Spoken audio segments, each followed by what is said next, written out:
তো কারণ হচ্ছে কল রেকর্ডও লাগে না। আমরা দেখছি না যে 6 দিনে 18 বার হেলিকপ্টার দৌড়েছে। আপনার খাল উদ্বোধন, খনন উদ্বোধনের জন্য স্টিল স্ট্রাকচার করে কার্পেট বিছায় এটা উদ্বোধন করছে। গভীর রাতে সকালে আপনার হাঁসের মাংস করতে 300 কোটি গেছে, ওটা বন্ধ হয়েছে বলে ওয়েস্টিনে গেছে। ঠিক ওই দিনই 10 লাখ টাকা আরেকজন সমন্বয়ক তুলে আইছে। এগুলো তো আমরা দেখছি দৃশ্যমান। তারপরে সাদা পাথরের জায়গায় একজন উপদেষ্টার স্বামী সব কিছু করতো, আর একজন দীপু যে এনার্জি প্রতিমন্ত্রী ছিল তার সম্পদ পাহারা দেয়, আর একজন এস আলমের সম্পদ পাহারা দেয়। এগুলো আছে তো সব। সুতরাং এটা জানার ভিতরেই, অজানা তো কাহিনী নাই। টাকা তো সব বোঝাই যাইতেছে, কেউ কম আর বেশি, কেউ ফিসা নাই, সবাই করতেছে। আমার এলাকায় তো সব করতেছে, সবাই করতেছে। আমার কথা হচ্ছে যেটা এই দেশটা ঠিক হতে পারতো। ধরেন এই সরকার, প্রেস সেক্রেটারি বলছে সাংবিধানিক সরকার, আমিও বলি যখন ওত নিছে এই প্রেসিডেন্টের কাছে সংবিধান সমুন্নত রাখার জন্য ওত নিয়েছে। তো তারা যখন সংবিধানের কোনো কিছু সংশোধন করতে চায়, এই ম্যান্ডেট তো তাদের নাই। হ্যাঁ, কিন্তু করেছে, এর বাইরেও করেছে, অনেক কিছু করেছে। 11টা সংস্কার কমিশন করছে। তারপরে সময়ের ক্ষেত্রে বলছে সংবিধান অনুযায়ী যেহেতু ওত নিয়েছে, সংবিধানে আছে একটি পার্লামেন্টের পরে 3 মাসের ভিতরে নির্বাচন। তারা যদি 3 মাসের ভিতরে নির্বাচন দিত, তাহলে এই যে বিদেশি শক্তিগুলো ঘুরপাক খাচ্ছে এবং আওয়ামী লীগ যে ফ্যাসিস্ট এখন যে তাদের যে পপুলারিটি বাড়তেছে, 3 মাস হলে পরে ইলেকশন হলে খুব বেশি হলে এই আওয়ামী লীগ 12টা থেকে 15টা সিট পায়। তো এই জন্যই যতই বলেন না কেন, আওয়ামী লীগ কিন্তু এই যে ঝটিকা মিছিল করতেছে, সব ঠেকাতে পারতেছে না। তারা তো পার্লামেন্টারি পার্টির ডিসিশন নিয়ে ভারত সেখান থেকে আশ্রয় দিয়েছে। এখন ভারতের সাথে যদি রিলেশনের কথা বলেন, যতদিন শেখ হাসিনা ভারতে আছে ততদিন পর্যন্ত তাদের সাথে ভালো রিলেশন হবে না। তারপরে প্রায় 30টা চুক্তি এবং সমঝোতা স্বাক্ষর করে গেছে শেখ হাসিনা ভারতের সাথে, সবগুলো ভারতের অনুকূলে। এই সরকার এত জনদরদি দেশপ্রেমিক একটা রিভিউ করছে, একটা এগ্রিমেন্ট বাতিল করছে, একটা সমঝোতা চুক্তি বাতিল করছে নাই।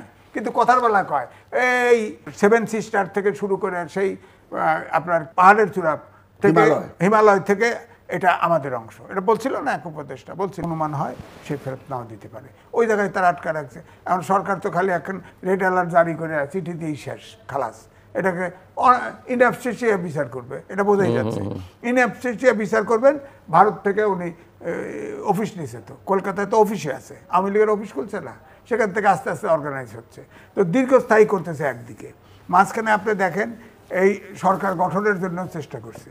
এই যে 6 মামলার আসামি ডিটেনশনে ছিল, পৃথিবীর ইতিহাসে আছে নাকি লোয়ার কোর্ট একেবারে তাকে বেল দিয়ে দেয়, সাবের হোসেনকে বেল দিয়ে দেয়। সেখানে ফ্ল্যাগ নামায়া, আপনি ওখানে ফ্ল্যাগ গোপন করে ফ্ল্যাগ নামায়া কয়েকজন রাষ্ট্রদূত যায় দেখা করছে। কি কিছু কোনো শব্দ করছে সরকার থেকে? একদিক দিয়ে ঢুকছে আর একদিক দিয়ে বেরোইছে লুকায়া। এটা কি বিশেষ করে আমেরিকার যে এজেন্ডা, আপনার মানবিক করিডোর দিয়ে যাবে, আরাকানে যাবে, আবার মায়ানমার জান্তা আরাকানে আসবে, তারপরে আমাদের দ্বীপ দিবে, সেনা ঘাঁটি হবে, সব কিছু হবে। তা গোপন চুক্তি করে আসছে না? আমার এই সরকার গোপন চুক্তি করছে। এটা অন্তর্বর্তীকালীন সরকার, এর গোপন চুক্তি কেমনে হয়? এই চুক্তি করে কেন? এগুলো আউট অফ দ্য ওয়ে জটিলতা, অর্থাৎ কোনো এজেন্ডা। আমি এই জন্য বলছি যে আমরা ভূ রাজনীতির ফাঁদে পড়ছি, এবং ভূ রাজনীতি এখন হচ্ছে বিদেশিদের এজেন্ডা পূরণ হবে। এখানে আমাদের দেশের জনগণ বা দেশের স্বার্থে কোনো কাজ হবে বলে আমার কাছে মনে হচ্ছে না।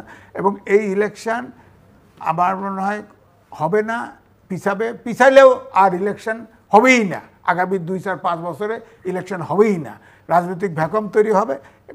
রাজনৈতিক ভ্যাকুয়াম থাকে না অন্যভাবে কোনো একটা সরকার এসে বসে। উত্থানের পর একটা বিশৃঙ্খল অবস্থা দেশ, আইন শৃঙ্খলা, সেই অবস্থায় এবং বিভিন্ন স্টেক হোল্ডারদের বিভিন্ন রকমের ষড়যন্ত্র, বিভিন্ন রকমের চিন্তা, সকল পথকে এক জায়গায় পরিচালনা করার জন্য যেই একুমেন, যেই ধরনের মেধা, মনন, প্রজ্ঞা এবং সততা এই উপদেষ্টা পরিষদের থাকা উচিত ছিল।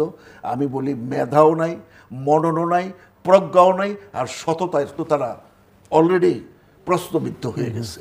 কাজের তাদের পক্ষে কাজ দিতে পারবে না।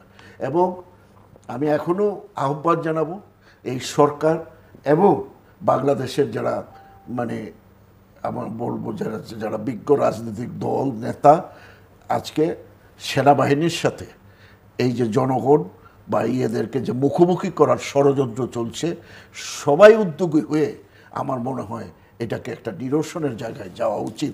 তা না হলে দেশ কিন্তু ভবিষ্যতে আরও গভীর সংকটে পতিত হবে। তখন এই যে জেনারেল ওয়াকার সাহেব, আমি ওনাকে ধন্যবাদ জানাই যে উনি বহু আগে বলছেন, তখন কিন্তু আমাকে দোষারোপ করেন না। তো কাজেই উনি কিন্তু ওনার রাস্তা ক্লিয়ার রাখছেন। আমি রাজনীতিবিদ এবং সবাইরে বলি, দয়া করে আপনারা আপনাদের রাস্তা ক্লিয়ার করুন, এই জায়গায় যাবেন না।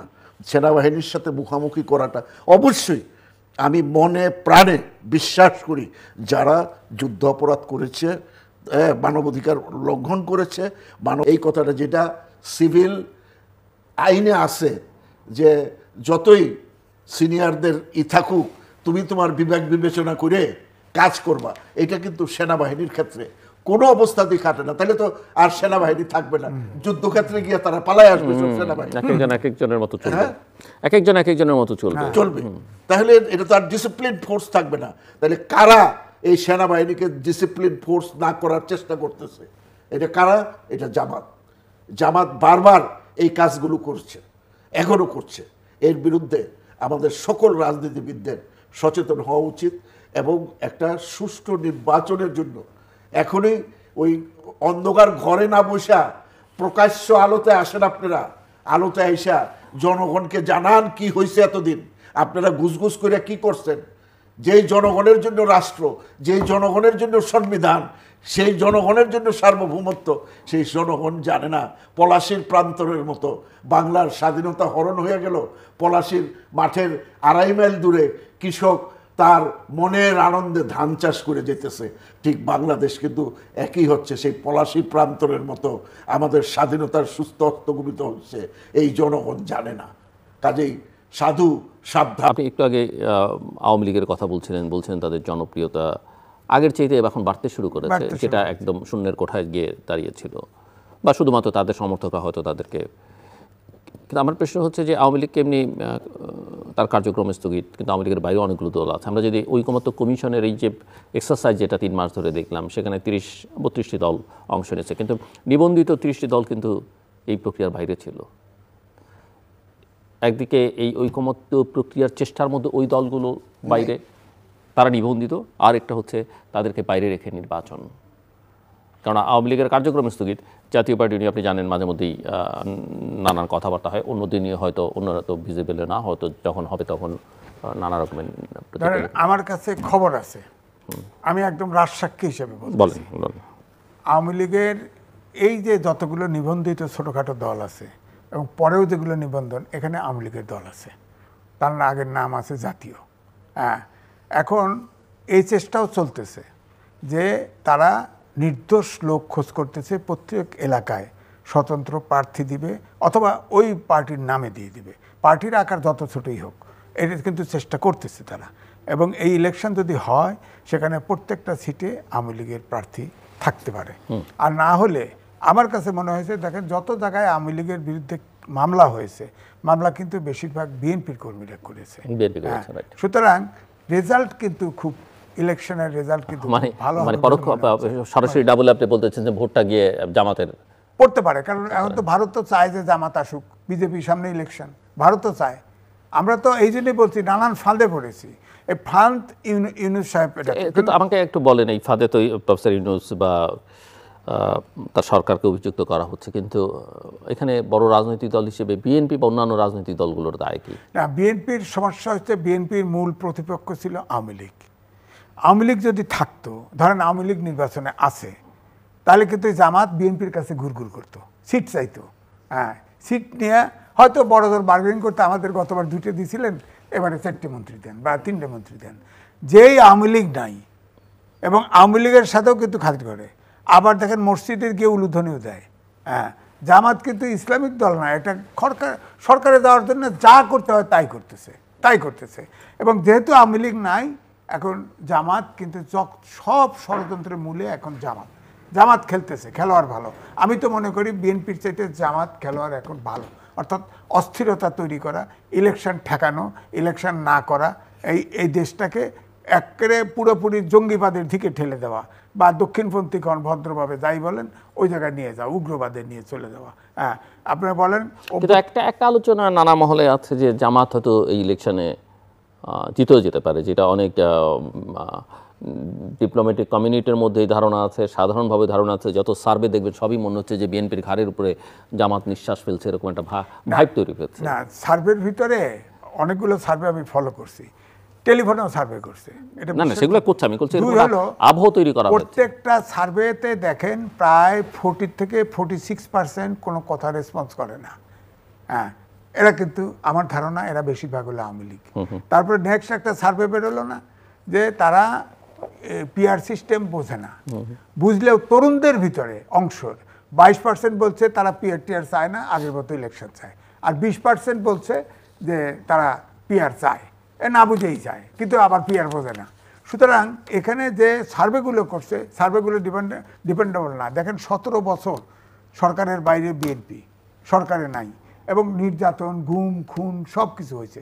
কিন্তু আপনি বলেন তো, একটা বিএনপির নেতা কর্মী নিষ্ক্রিয় হয়েছে, দল বদল করছে, নিষ্ক্রিয় হয়েছে দু একজন।